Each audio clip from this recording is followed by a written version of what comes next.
This morning's message is called The Lost Truth of Our Civilization, and it's a message I've been thinking about for a while. It's not something that I was kind of thinking, what am I going to preach on today? Even though we're following Independence Day. Yesterday, July 4th, was Independence Day. And sometimes, not always, I've preached a message kind of related to that theme. But this message is all about that theme. But it's not something I just started thinking about because it was Independence Day. It's something I've been thinking about for a while. And I'm going to try as hard as I can to breeze through this. By breeze, I mean move as quickly as I can through it. And I apologize ahead of time because there's a lot been going around in my brain that I've been trying to put all into a PowerPoint slide, and that's not easy to do. And one of the reasons why I'm saying this is because I think there are times in history that we devote a lot of attention to. There's a lot of books, volumes of books, written about specific times of history because there's just moments within history, within our lives, that we just go back to constantly, or that we highlight because it was something that changed history. So, obviously 9/11 was one of those moments in history. There's lots written about it. There's lots people made songs about that certain time. We focus a lot on 9/11. I don't know if you knew what you were doing this past Independence Day in, maybe 1993. 1998, 2006. There's just moments within history in which we focus on because those moments seem to impact and have a ripple effect throughout all of history. And this is just my own opinion. It seems like 2020 is one of those moments within history. Not only because of the global pandemic, our world, in a matter of 3 months, looks different than it looked for, 30, 40, 50 plus years, maybe more than that. Within 3 months, things have changed dramatically. And now we here in the United States of America look out at our own country and we see things changing dramatically. A lot of things are changing, and it seems like 2020 might be one of those moments in history that 100 years from now, should man still be alive in the year 2525. That's a song, I think, isn't it? Okay. Next week, you guys, we need that song. In 100 years from now, I think there'll be a lot more books about 2020 than about 2019 or 2018. I think this moment in our history is going to have a resounding impact. We're already saying that. We're already wondering, how is this going to change my job? There's lots of people working from home. And there's lots of people like, I might never go back to the office anymore. I've said in multiple occasions, if you've ever watched the show The Office, 10 years from now, 20 years from now, people are going to be like, what? People went into a building from 8 to 4 or 9 to 5 all day long, and they had birthday parties there and Christmas parties, and it's going to be weird. It's like, what were those people doing? It might happen. I don't know. That's what people are asking. 2020 just seems like one of those moments, and there's other things happening within our own culture that seems to be trying to dramatically shift the way that we viewed the world for a long time, the way that we made sense of the world, the way that we lived as Americans for a long time. So I'm using this word civilization. There's lots of civilizations that have lived throughout history. And back when we studied history in school, you learned about some of those civilizations, and then you learned what was good about those civilizations and maybe what was bad about those civilizations. And then the next preceding civilization tried not to make the same mistakes maybe, or maybe they did make the same mistakes. But when you studied that civilization, you were basically studying a group of people that viewed the world a particular way, and then they lived in light of that view of the world. Now we call that a worldview. It's kind of like the way you put on glasses and you view the world through certain lenses. So I view the world through a Christian worldview. I make decisions, choices. I make sense of what I see through a Christian worldview. The acceptance of a God who is a creator and designer, my Christian worldview says I believe the scriptures are true. I believe Jesus did come. I believe he was God in flesh and that he died and he rose again. And I believe all these certain things about life in the world because I view the world through a Christian lens. And so for a long time, our civilization used what they call Judeo-Christian values. And we say Judeo because a lot of the conclusions we've arrived at come out of the Hebrew Scriptures and through Christian principles. Like the golden rule, when you learned that in school at one time, do unto your neighbor as you would do unto yourself. That was something that you just learned. That comes straight out of the Scriptures. And so everybody in school taught that because we as a group of people believed that was a good value. And so we decided as an entire group, we're going to value that kind of thing. So this morning when I say like we, I don't just mean us in this room. I mean we as a civilization, as the American civilization, talking about our cultural moment right now. And I'm going to define that word for you. But I'm going to use something out of 2 Kings as a metaphor. It's not literally what is going on today. And we can't change Israel for the United States of America. We can't change King Josiah for Donald Trump. I'm not interchanging these people. I'm simply using a story that maybe can inform our current situation. It's symbolic of something I think is going on right now within our civilization. And when I say that word, I'm speaking specifically about the American experience, about this American experiment that started 244 years ago. And so we need to start with a particular question. I want you to think about, you at home can think about this question as well. And you can read it up there on the screen. How do you make sense of the world? So when you make a decision, when you make choices, when you turn the TV on, when you read history, when you see current events, when stuff happens in life, how do you make sense of that? We are all trying to do that because our making sense of life and the world informs how we choose to live. So each of us does that ourselves. You do that personally. You personally try and make sense of the world for how you decide to live. Every day you're doing that. Whether you think about it a lot or you think about it a little, you're trying to make sense of this world so that you can navigate it and hopefully navigate it well. And what we advocate in the Christian worldview is to flourish as a human being. God designed us to flourish. And so how can we best do that as a human? And we talked about, well, we best do that in relationship. It's how we're designed to be. And so we say it's important to be in relationship. So the way I make sense of the world is through the fact that I'm designed to be in relationship. I think that's an important part of my life. And so I do that. I personally do that. Now, we do that as a family.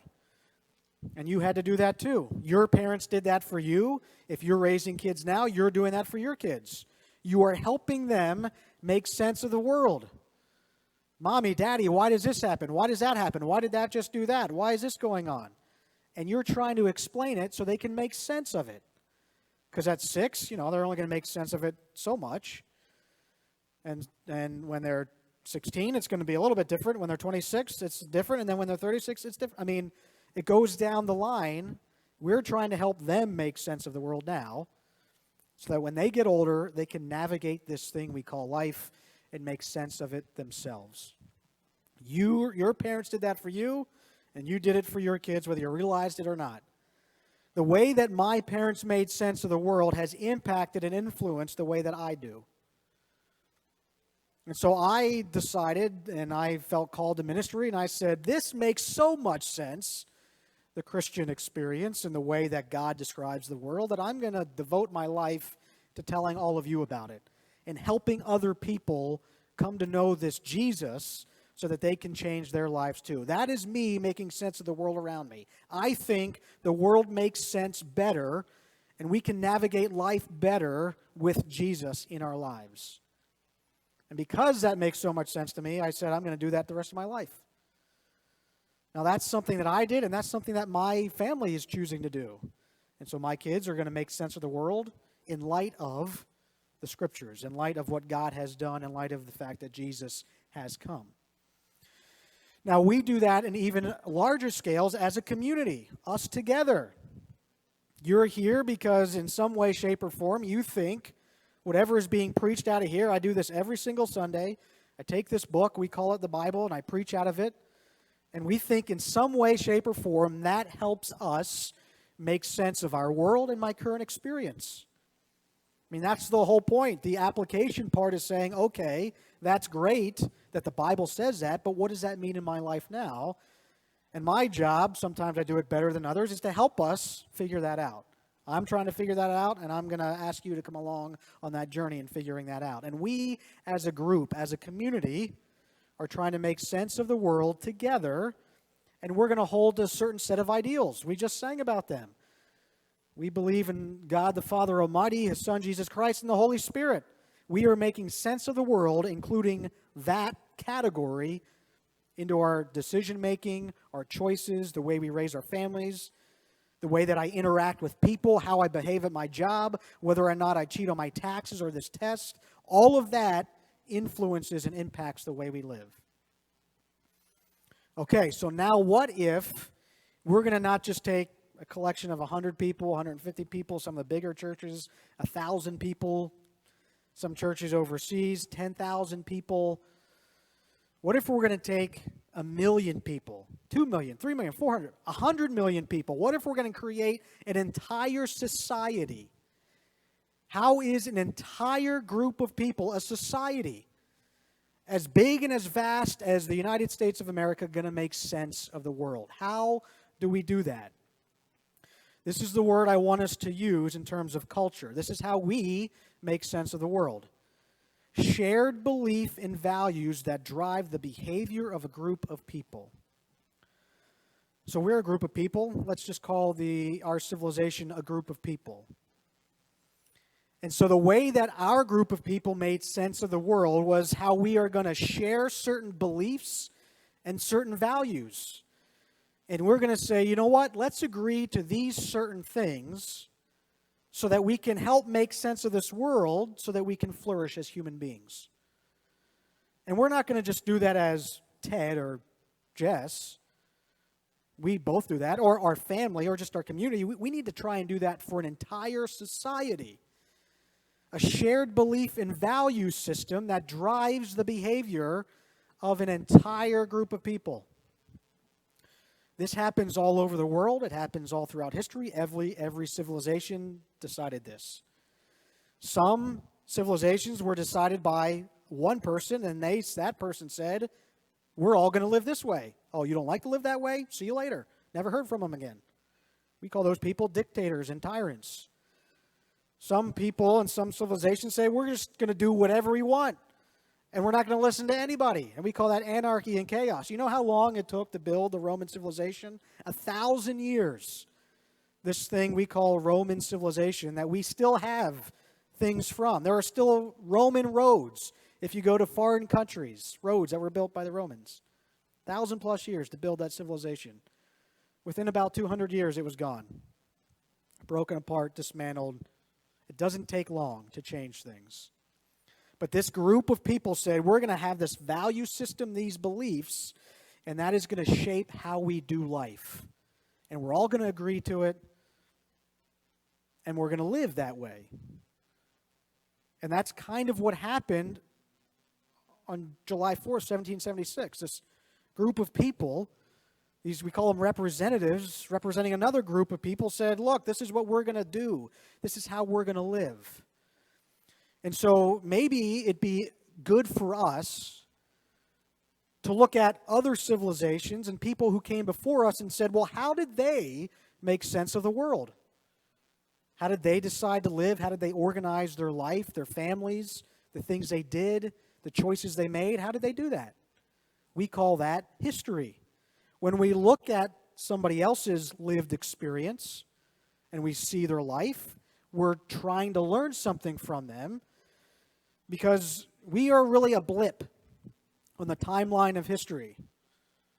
The United States of America is a blip. Your life and my life is a blip on the timeline of history. So it seems wise to look at all the other people that have already lived this thing we call life and see how they did it. How did they make sense of the world? And maybe some of the things they learned would help us to flourish as humans. So yesterday we had our, and some of you probably did this, July 4th Independence Picnic. It was a little smaller this year. My family does different things on July 4th. So it was a smaller group, but it was my parents and my family and Jess's mom and her grandmother. Her grandmother has seen, now she doesn't remember some of these, but she has seen 103 Independence Days. Her grandmother's 103 years old, and I said when she left, this is your 103rd Independence Day. That's a pretty big feat. But one of the things, and I've said this before, one of the things that she says is life seems so short. Imagine that 103 Independence Days that she saw, and it's just a little blip. So maybe we ought to learn how the people that have already lived this thing we call life made sense of life. And that's something that people did. At one time, they learned from the past. As broken, as flawed, as messed up as the past is, you can still learn from it. And so that's what we're going to do. This message is kind of, as I said, something that's been rattling around in my brain for a while. Because I'm looking at our civilization and I'm really, really concerned about it. And I think there's some lost truths about our civilization that we have forgotten about, that unless we regain these lost truths, we're going to be in trouble.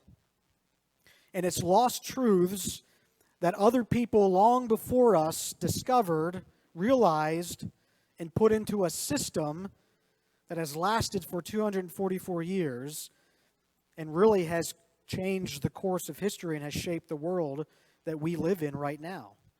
You and I are beneficiaries of things that we had no control over. People who gave it to us and said, here, we've kept it this long, now it's your turn to take the baton and keep going with it. And so we're going to kind of use a story out of Israel's history as a metaphor for our own story.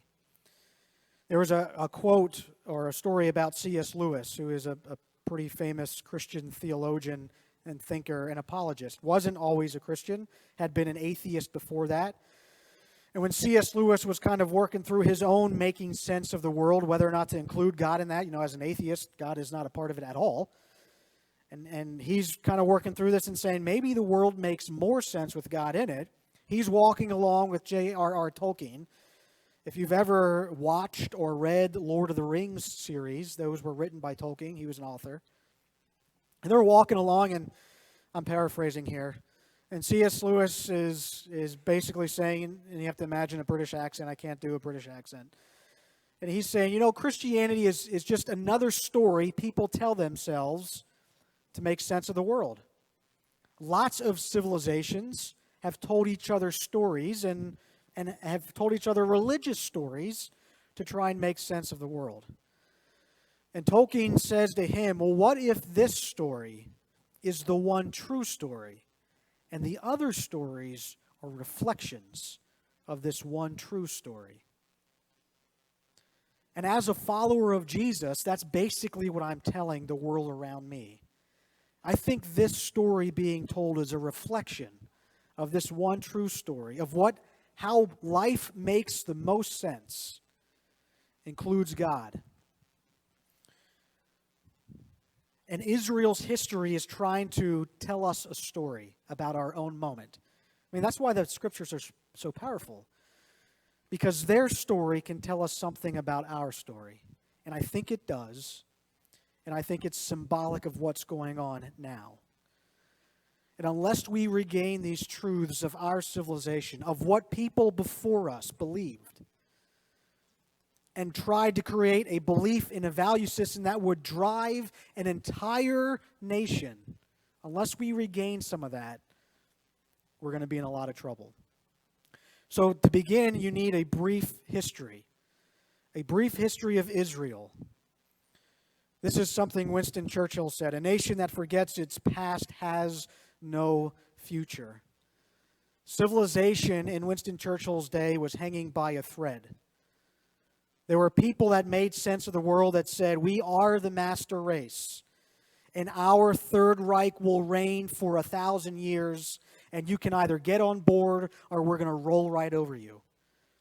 And in Winston Churchill's day, he said, "Those who forget the past have no future." Civilization as they knew it was hanging by a thread. And so that's why we call it a world war. The world was at war to see what it was going to look like on the other end. History tells us, communicates to us, what our story might look like as well. And Israel is doing that same thing. In 1st and 2nd Kings, it was actually one book of the Bible. It was one story about Israel's history. They put it on 2 scrolls, and so that's why you have 1 Kings and 2 Kings. It sits on 2 scrolls. But it's a story about Israel's history. And you need a little bit of that story to understand Josiah's story and how Josiah and his story might speak something into ours, into our current state of affairs. When you look out at the American experience and you think to yourself, what the heck is going on? Maybe this can tell us something. So in Israel, you had a king, King David. 1st and 2nd Samuel is a story about these 12 tribes that came together under one king. It started with Saul, but the kingdom was not united under Saul. And if you know that whole story, God said Saul was kind of doing his own thing and said, "I don't really care about you, God. We're going to do what I want to do." And God anoints David. And 1st and 2nd Samuel is kind of that story of David becoming king, ultimately uniting these 12 tribes into one people called Israel in the United Kingdom. 1 Kings starts with this united kingdom. David is king, he's dying, he's passing on the throne to his son Solomon. They are living under this unified, the tribes being unified, and there's one single monarchy, that is King David. And 1st and 2nd Kings talks about that being passed to King Solomon. King Solomon rules for a little while in 1 Kings.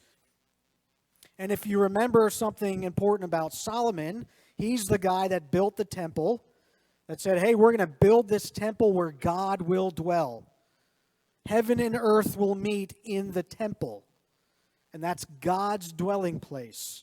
And I'm going to build it," Solomon said. And so he sets out in doing that. One of the other things famous about Solomon is he asked God for wisdom. If there's anything you could have in this entire world, what do you want? Solomon says, I want wisdom. And believed to be the wisest man to ever walk the earth, except for Jesus, of course. Except by the end of Solomon's reign, with all the wisdom that he had, by the end of his reign, the author of Kings says that he looked more like Pharaoh, the guy that enslaved the Jews. By the end of Solomon's reign, he had slaves building his temples and buildings. And the author of Kings says he looked more like Pharaoh than he did his father David.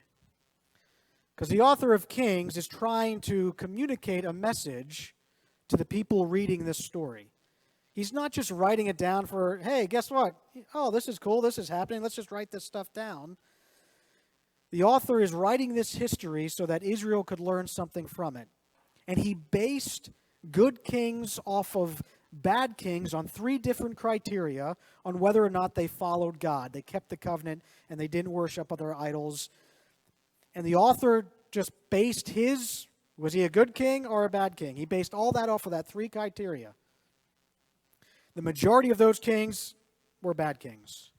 Solomon, by the end of his reign, was one of those guys. By the end of the reign of Solomon, the kingdoms have split apart. There is now the northern kingdom and the southern kingdom.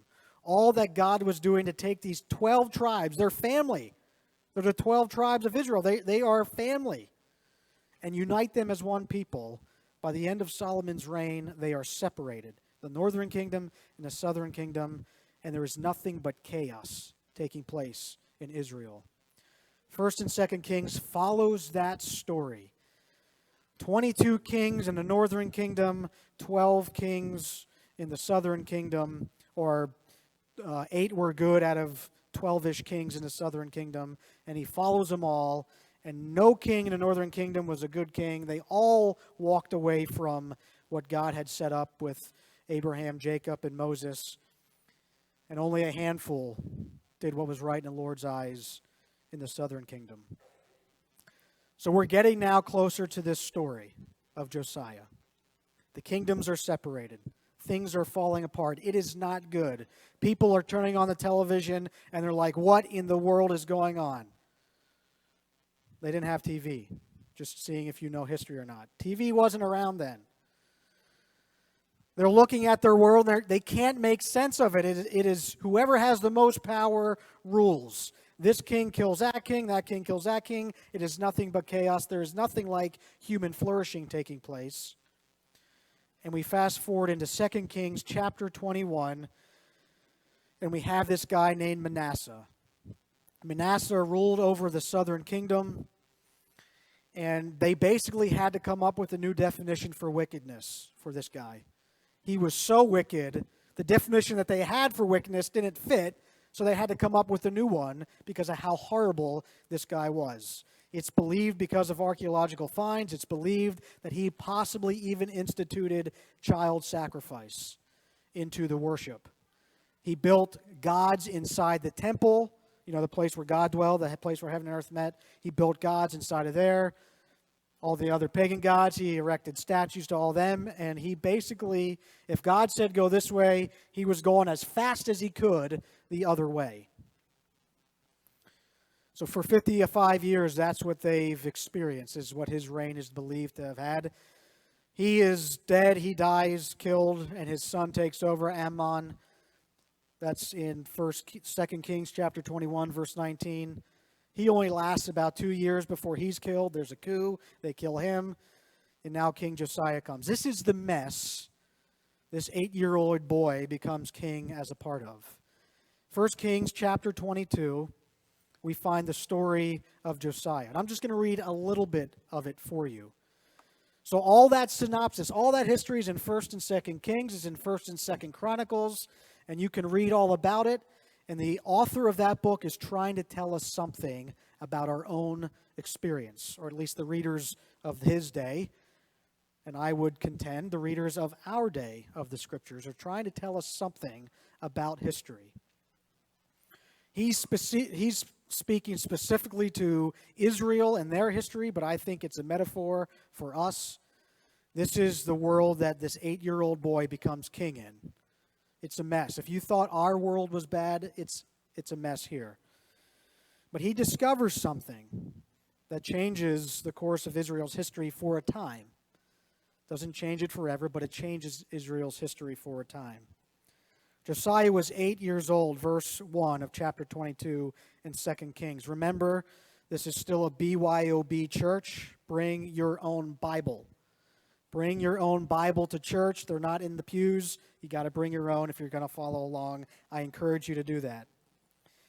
Chapter 2, 1 Kings. Josiah was 8 years old, this little boy who becomes king. And he reigned in Jerusalem 31 years. His mother's name was Jedidah, daughter of Adiah. She was from Bozkath. Ooh, that was loud. He did what was right in the eyes of the Lord and followed completely the ways of his father David, not turning aside to the right or to the left. So the author kind of gives us a little hint at this is going to be a good story. This is a story you want to repeat. This is the kind of king you want to be like all you other kings of Israel. This is going to be something good. He tells us that because he did what was right in the eyes of the Lord and followed him all the days of his life and didn't turn to the right or to the left. And so here's the story. How is it he was a good king in the midst of all this? And the usual refrain is, this guy did what was just followed the ways of his father, and they kept turning away from God and did what was wicked. This guy followed the ways of his father and did what was wicked. This guy followed the ways of his father and did what was wicked. But Josiah followed the ways of the Lord and did what was right in God's eyes. Well, what happened? What changed his story? In verse 3, in the 18th year of his reign, King Josiah sent the secretary Shaphan, son of Azaliah, the son of Meshullam. Can't anybody have like regular names in this thing? To the temple of the Lord. He said, "Go to Hilkiah, the high priest, and have him get ready the money that has been brought into the temple of the Lord, which the doorkeepers have collected from the people. Have them entrust it to the men appointed to supervise the work in the temple. And have them pay these men, the workers who repair the temple of the Lord, the carpenters and the builders and the masons, and also have them purchase timber and dress stone and repair the temple. But they need not account for the money entrusted to them because they are honest in their dealings." So one of the indicators that tells us Josiah was a good king is he looked at the temple, the place where God dwelt, and he wasn't happy with the way it looked. There were other gods in it. He had erected other temples. They had had erected other statues. They left it in a state of disrepair. So Josiah, being a good king, says that is not good enough for God's dwelling place. We're going to do a renovation project. And I'm going to get these contractors, the stonemasons and the carpenters and the builders, and I'm going to get all those contractors, and they must not have been, the contractors that are taking you across, not ripping you off, because he trusted them and said, just give them the money, and they're going to rehab the temple. That's what's going on here. That was a good indication that this king was going to be a good king, because he saw this dwelling place of God where God's presence was, and he was going to rebuild the temple. So he's got his contractors. He sends them to the temple. There's the high priest that's kind of in charge of the whole thing. He's managing. He's the project manager, and they're all coming in, and now they're going to start the rehab of the temple. And that's where we're at in verse 8. The rehab begins. Renovation project happens. Everybody got their hard hat on, and they're starting to rebuild. Hilkiah the high priest said to Shaphan the secretary, this was like the king's second-hand man, Shaphan the secretary. He says to him, "I have found the book of the law in the temple of the Lord." And he gave it to Shaphan, who read it. So Shaphan takes this. He's like, okay, what's the book of the law? He opens it up, and he starts reading it. It must have impacted him so much that he decides to take it back to the king. So then Shaphan the secretary went to the king and reported to him, "Your officials have paid out the money that was in the temple, and the Lord that has entrusted the workers and the supervisor of the temple. Okay, we got the contractors ready. They're going. Renovations are taking place. They're building it, but something happened when we were doing the renovations. Then Shaphan the secretary informed the king, Hilkiah the priest has given me a book." And Shaphan read it in the presence of the king. So he opens this book. He gave me this thing. We found it in the temple. They dusted it off, kind of got the dust off of it, and they started reading it. When his secretary started reading it to the king, this was the king's response. When the king heard the words of the book of the law, he tore his robes. From that moment on, everything in Israel's history changes. He goes back, he says, "Go to a prophet and ask the prophet, what in the world does this mean? What is going on?" And the prophet tells him what God has said, that God was judging Israel because of the ways in which they have basically spit in his face and turned their back on him. And that what you have found is what God had used to help you become a nation. You've discovered the lost truths of Israel. They found the book of the law. If you read 1st and 2nd Samuel, if you read 1st and 2nd Kings, if you read 1st and 2nd Chronicles, the history of Israel, it is an absolute mess. And we get this little gem in 2 Kings chapter 22 of where Josiah finds the book of the law. And from that moment, everything changes. He tears his robes and weeps aloud. They wept aloud because of how far they had gone from God's intention for their nation. Israel's history was riddled with failure and wickedness and depravity. And they found this book that told them something true about who they are as a people. This book of the law. He comes back and he says, I found this book. And he just opens it and starts reading it. And the response of the king is to tear his robes. And he tells his secretary and all of his attendants to go to the prophet and find out what's going on. And the prophet tells him what God's going to do. But the prophet tells him, she says to him, but God's going to spare you, Josiah, because you understand the truth about who you are and who these people are. And so chapter 23 of Israel's history begins in verse 1, ends in verse 30.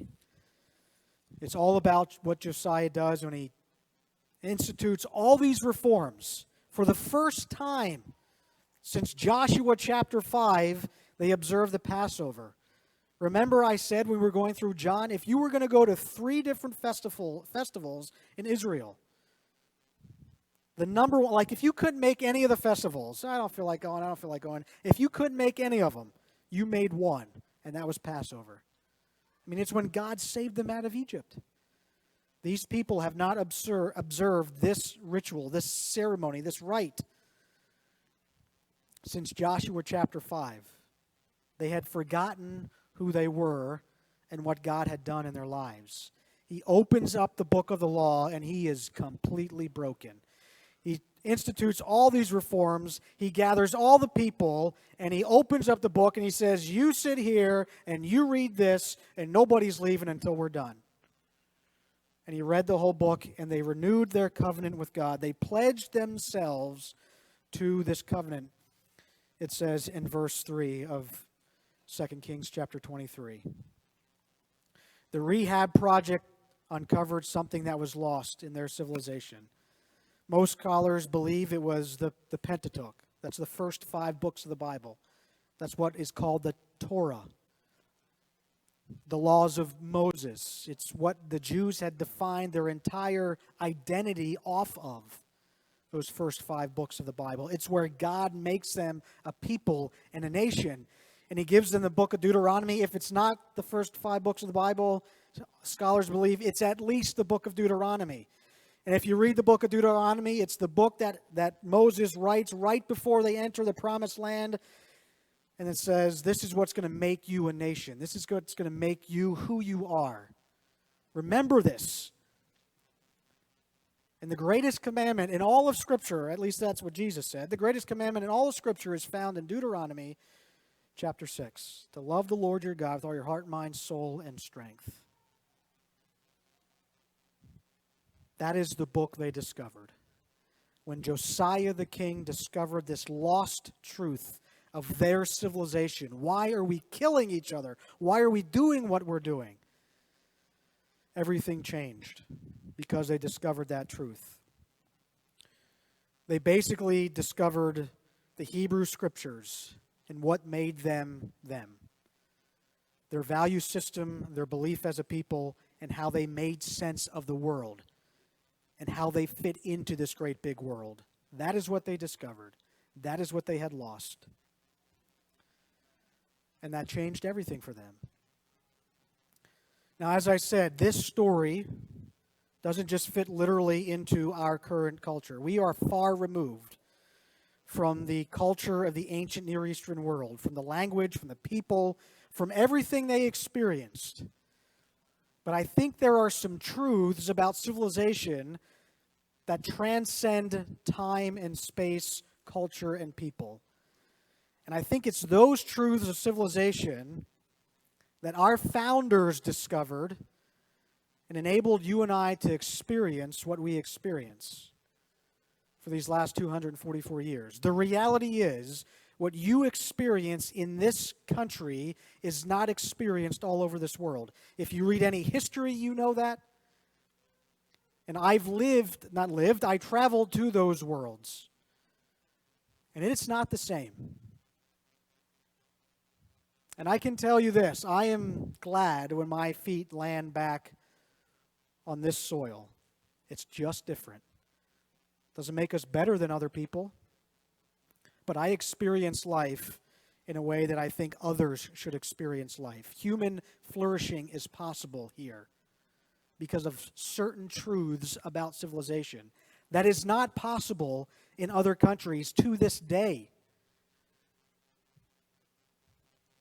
It's possible here because there are truths about civilization that those who founded our country believed. And it's this one statement that really has changed the course of history in a lot of ways. Changed the course of our history in a lot of ways.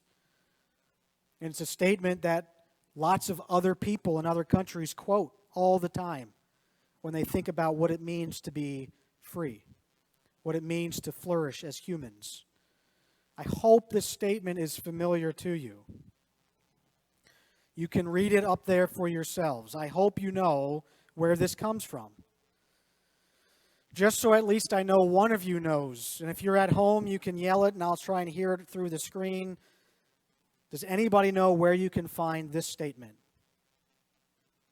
Don't be scared. Where does this statement exist within our founding documents? The Declaration of Independence. Yes, thank you. You were all thinking like, should I say it? I'm not sure. Is that it? I don't know. We hold these truths to be self-evident. I don't need to explain it to you. It is clear within the world that we live, the way we made sense of the world, these truths are self-evident. I don't need a government to tell me that. I don't need a king to tell me that. I don't need a tribal leader to tell me this. It is self-evident that all men, all people are created equal. That simply because you are a human being, you have worth and you have value. That message is clearest and loudest within a Christian worldview. If you go to a culture like India where they have Hinduism and they have a caste system, they have a group of people they call the untouchables. Simply because of who you are cast away from society. And all of you probably have heard of Mother Teresa, who was a Christian, goes to Calcutta and says to all of them, you were created equal in the eyes of God. The loudest and truest expression of that statement comes out of Christianity. It doesn't matter what you look like. It doesn't matter what language you speak. You are made in the image of God. And because of that, even when you are feeble and old and society says you have no utilitarian value, we say you are valuable because you're a human being. Even when you're not even born yet and you're living in a womb, we say you have value because you're a human being. That is what that phrase is saying. That message is preached the loudest within Christianity. Because we are endowed by our Creator. It wasn't given to you by a government, by a king, by a queen, by somebody more powerful than you, by the mob that is screaming the loudest. It was given to you by the one who made you and designed you. And these rights cannot be taken away from you because they are a part of who we are. It is in our design.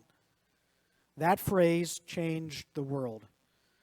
And it changed human experience within systems of government. And you and I are beneficiaries of something that we had no hand in.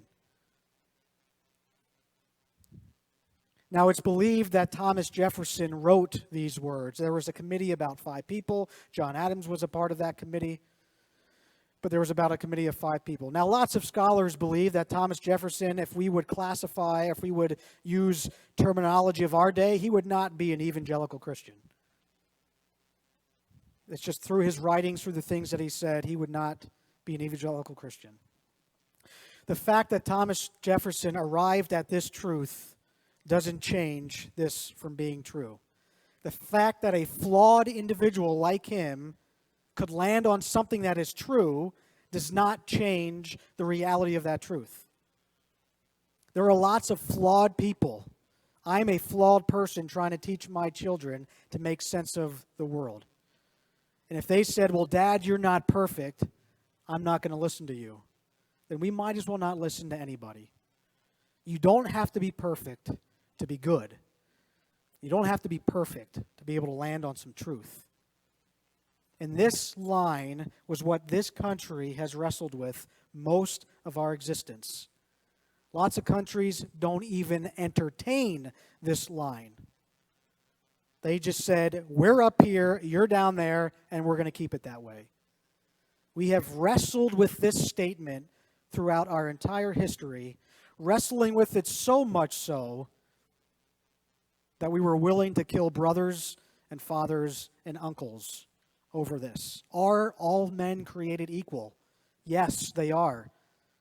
You cannot enslave someone else because they have just as much value and worth as you do. And many countries have had a civil war. There isn't a country that has gone to battle and fought each other and killed brothers and uncles and fathers and sons over slavery.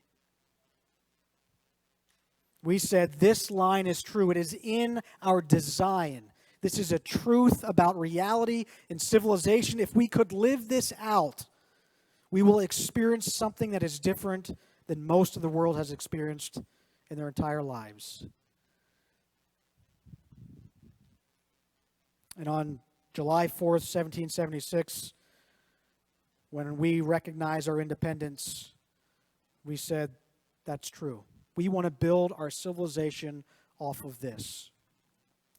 The lost truth of our civilization, of the American experience, we have worked, now when I say we, I'm not talking about you, our culture has worked really, really hard to remove any last vestiges of God, that mythical creature that we call God, the God of the Hebrew Scriptures, the God of the New Testament that sent His Son, Jesus Christ, the God that who existed in the person of Christ.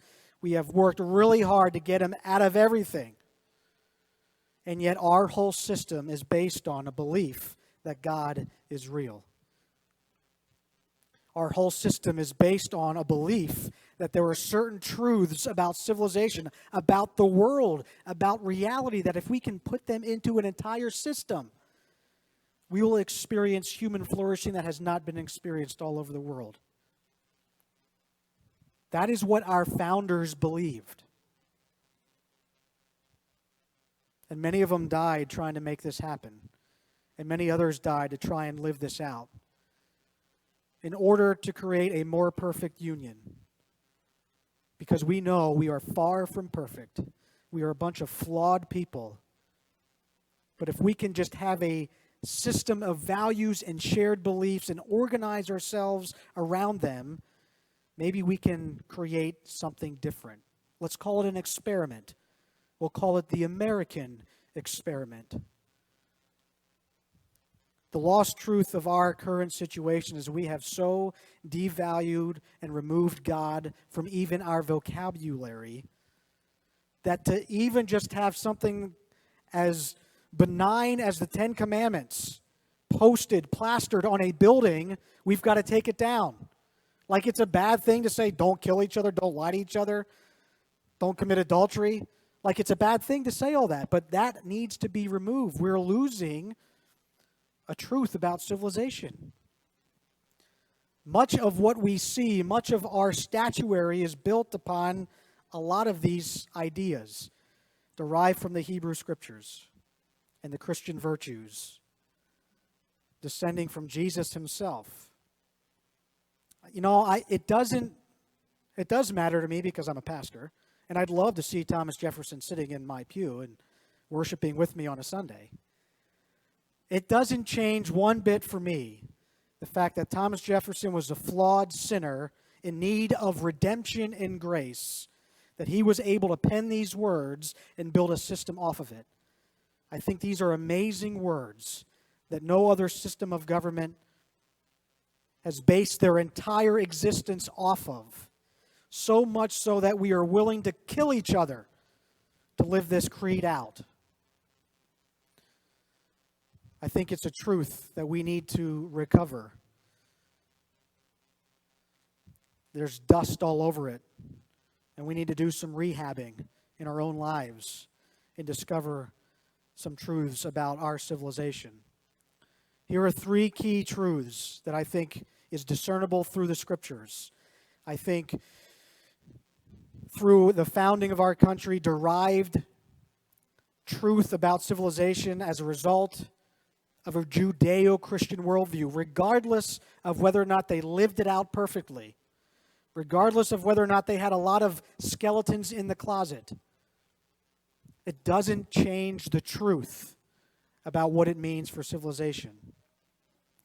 We all have a lot of sins we need to ask forgiveness for. Thank God He doesn't hold it against us. And toppling statues and burning buildings will not change reality. It will not change the truth about anything.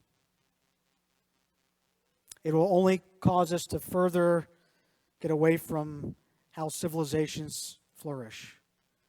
Without these three things, I think, derived out of Scripture, our civilization will implode. I was trying to figure out, how do I give you an uplifting message for our July 5th Sunday? And I was trying so hard to do it, it's just not where I'm at right now. And this is my way. I was talking to Tim earlier, and I said, I feel so helpless. I turn on the television, I listen to all this stuff, and I feel like, what in the world can I do? And so I just said, I can at least speak out for what I think is true about the current world that I live in. You know, I'm not a Nepalese. I love Nepalese. I love Liberians. I've gone there, I visited there, I love being there with them, but that's not me. My identity comes through where I grew up. And so it matters to me what my daughter's going to experience when she's 38 years old. What does the world look like that I'm giving to her? We ought to be asking ourselves that question. What's the world going to look like when I give it, when I pass it off? The generation is gone that has passed it on to us. It's our turn now. There's very few that are 103, that saw 103 Independence Days. Jess's grandmother was one of the people that built the world that you and I live in. She among many others. And now we have to rediscover something that is true about our civilization. We have to realize together that you can know the truth. Knowing what is true is a big part about understanding and making sense of the world, because truth is about objective reality. Truth is telling you and me what is real. So we call them natural laws. It is self-evident that when I take a step off of this platform, I'm going to go right down there. If I climbed up to the top of the church and I took a step off the top of the church building, it is self-evident that gravity exists. It's a natural law. That's what we call it, natural law. It is self-evident that it exists. It doesn't matter what I believe about it. It's not going to change it. I don't even need to sit through lots of boring physics classes and all kinds of science classes to tell me that it's real. And we've got lots of complicated theories to explain to us how we arrive at the fact that gravity is real. All I got to do is take a step off this platform and I know it's real. That's what truth is. It's describing for us what is really real. I can objectively look out and see, hey, this is true. I can take eyewitness accounts and look at history and I can put it all together and I can say this actually happened. It is true that this has taken place, name the event, whatever. Now that truth is something as opposed to lies or falsehood. In 2016, the most searched word in Merriam-Webster's online dictionary was post-truth. And it was basically said that how do you live in a post-truth culture? What does that mean? It means that my feelings and my own belief disregard objective reality, and that creates my own personal truth. So it's not what you objectively observe or what is actually true.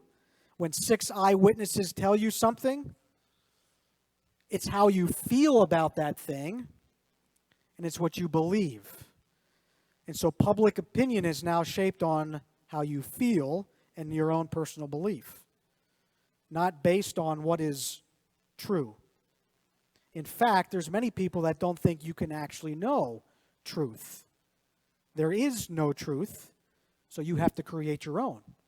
My truth, and you name it, because that's true for me. Maybe it's not for you, but you can't know truth. There is no objective truth. That it doesn't matter what time or place you're in, what culture you're in, what language you speak, what ethnicity you are.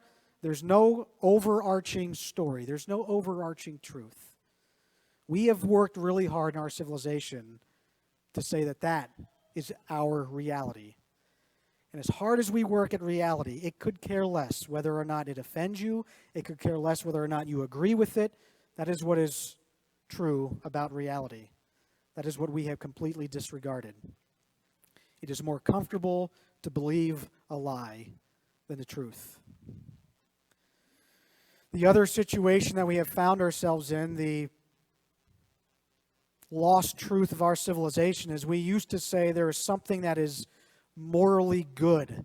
There is an absolute moral standard by which we're going to live by. That's kind of why we got the Ten Commandments plastered all over the halls of justice, because we want to say we can recognize what is good and what is evil. And as a culture, we used to be able to say that. This is good and this is evil. And now if I try and do that, you can't call that evil. That's offensive. That's wrong. You're just superimposing your own belief system upon theirs. You can no longer say that that is good. It is wrong to lie. Well, maybe it is for you, but it's important that I can keep doing that. And this lie is more comfortable than the truth, and we're going to believe it. And look, all these people here, they believe the same thing as I do. And I know you're saying this is evil, but can this whole crowd, this whole mob of people be wrong? Well, if you have an absolute moral standard, you'd say, yeah, you can be. We've lost that. We've lost the ability to look out at a world and say, that is evil, that is good. When you can't look out at our landscape and see cities burning, people being brutalized, some horrible YouTube videos, some horrible Facebook Live videos of people being beaten, and you can't look at that and say that that's evil? Oh, well, they have insurance. It's not, who cares? That's what we've come to. We can't look at that and say that's wrong. Because if you can't look at that and say evil, here's the other thing that goes. You're not going to know what the right thing to do is. And people will just stop doing the right thing. We devolve into something that's called tribalism. We've had tribalism in our world since the beginning. The 12 tribes of Israel, that became one unified people. Tim and I were talking earlier. He met a guy that was a truck driver here in the United States. He's been here for 10 years. He's from Liberia. He's like, oh, my pastor's been to Liberia. We've got churches in Liberia. And he starts to tell Tim about the civil war that he experienced. Tribes fighting each other so one can have power over the other one. When I was there and listening to the guys in our church, the ladies in our church, describe for me what they experienced as a result of one tribe fighting the other tribe. Because we believe this is right, and we believe it so much, we're just going to kill you because you don't believe it with us. And going down the line saying, giving them a number, 1, 2, 1, 2, 1, 2, 2's over here, 1's over here, and we'll kill the 2's. That only happened in the 90s is when the Civil War took place in Liberia, the 1990s. We lose our understanding of what is right and the right thing to do. How we choose to live. How we choose to use our freedom. One thing the United States of America was able to do better than any other country in civilization was be able to hold these two things in tension or in balance, however you want to choose it, between order and freedom. One end of the spectrum is tyranny. You know how we keep order? I tell you you're free, and if you disagree with me and don't believe what I believe, we call them dictators and tyrants. The other end is chaos, is anarchy. Whoever decides the rules, makes the rules, whatever is right, and they believe is right, they do that. You can look back at history. We call that the French Revolution, where the guys who started the revolution, by the end of it, got their heads chopped off by the guillotine. There's the two ends of the spectrum, and we said freedom is what we ought to do. Not whatever I want to do, but what is the right thing to do? What is the good thing to do? What is true about our civilization and about reality? Unless we discover these things, which our foundation was built upon, these 244 years of what we call the American experiment, our civilization will implode. There are signs of it now when you turn your television on and you see our cities burning. And when you have leaders that can't stand up in front of the camera and say what is right and what is good and what is true. There are leaders leading our country that ought to be ashamed of themselves. They ought to be ashamed of themselves for what they are saying. What are we as a people to do?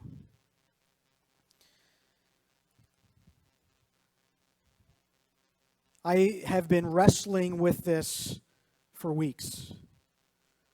It's affected my attitude. It's affected my sleep. Trying to figure out how do I communicate this in a way that gets across to people and what we are seeing, how we make sense of the world, and realize that if we don't get it together, the civilization that I'm going to pass on to my kids is going to be a pretty scary one. And that's okay if you think, Ted, you're being over dramatic about all this. This has happened in the past, and that's okay. You can think that. I think 2020 will be a year in which we look back on in history as a moment where we decide, are we going to stand up for what is right and true and good? And as a follower of Jesus, I'm not just going to lay down and say, what's good for you is good for you. Just you stay in your corner, and I'll stay in mine corner. Because as we've seen throughout history, it's not too long before they start coming for you. We need to draw the line and say, here is the line, here and no further. I am convicted to say that there are people running our country that have completely disregarded any of these things. And if you say that you want to lead and bring truth and justice for all, then you've got to at least comply with these lost truths of civilization. And I, as a follower of Jesus, am not just going to go along with the mob.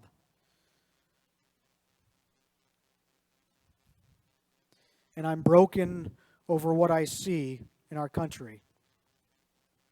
And I'm broken over the fact that we can't even come to the place where we can look at something and say that is wrong, that is evil, that is not consistent with life and the really real. We are believing a pack of lies.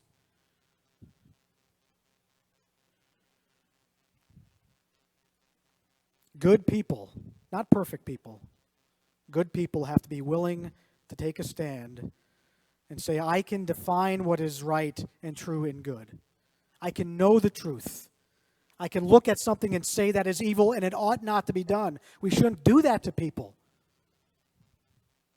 And I can do the right thing. I think that's where we're at. That's where I'm at. Like I said, I don't think, and I don't want you to walk away from here and assume that you have to agree with everything I've said. I think Josiah's day is a picture. It's a story that informs our story. That unless we dust off these lost truths of our civilization, we won't be able to experience what we've been experiencing for 244 years. No, it hasn't been perfect, but it's been pretty good. And you can go all over the world and find that same refrain. And it's been pretty good because we were willing to say these things that are derived from knowing who God is and making sense of the world through the Scriptures.